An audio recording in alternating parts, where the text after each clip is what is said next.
give you the exact number, but it's just under 500. That includes wheelchair users, people who have a partially blind, partially sighted blind people, and then other people with various disabilities.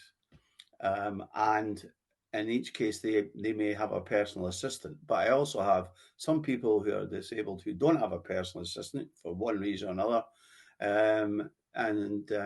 So they all come under the one group. So about 500, of which probably 450 have personal assistants.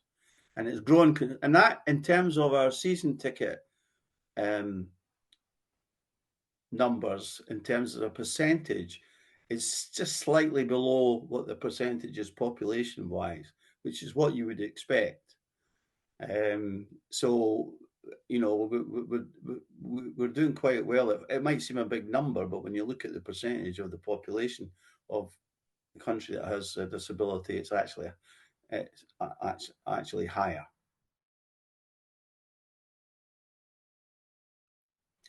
Well, first of all, there's getting to the stadium. As I said, parking is a problem. Always trying to find some other spaces, but it's very difficult in a city site to meet demand. And of course, then some people are able, for whatever, because they live nearby, whatever, to walk to the stadium, or transport provided, or use public transport. And in some cases, people who are disabled will have challenges using public transport, but obviously I can't do anything about that, but that's a challenge for them. Then when they get to the stadium, the next thing is access. And you've got we're fortunate to have 4 lifts. So lifts have a habit of breaking down. So if one breaks down, at least we have the other 3.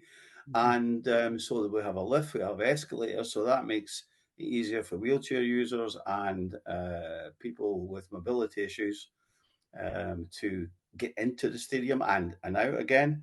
And one of the other things is we have 2 entrances that you could actually get to your seat without having to go upstairs.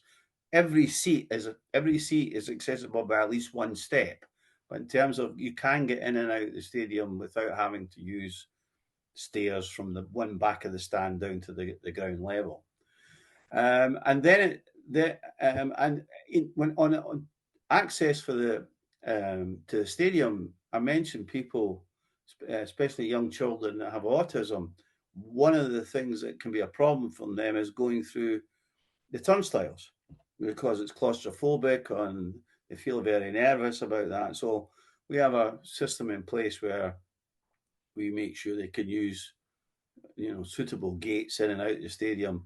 And basically the stewards, if the adult or whoever's going with the person brings along an email from me, it says to let them in and not to question it. It's not the steward. Unfortunately, you have to keep, giving instructions to make sure the stewards adhere to it, because they chop and change all the time. That's not their fault.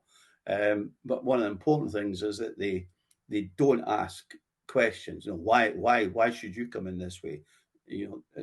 That's none of their business. So we have to look after that. And then it's a case of making sure that everybody, is able to get to either their viewing area or their seat. Try as much as possible to accommodate people in seats that are accessible. Well, that's quite difficult in our stadium because it's very steep stairs. And just to mention that every season, when the season tickets are renewed, people may say to me, it's too high for me now, I need to come down a few stairs. So they get priority in looking to see if there's empty seats that they can be moved into. So it's like an ongoing process, really.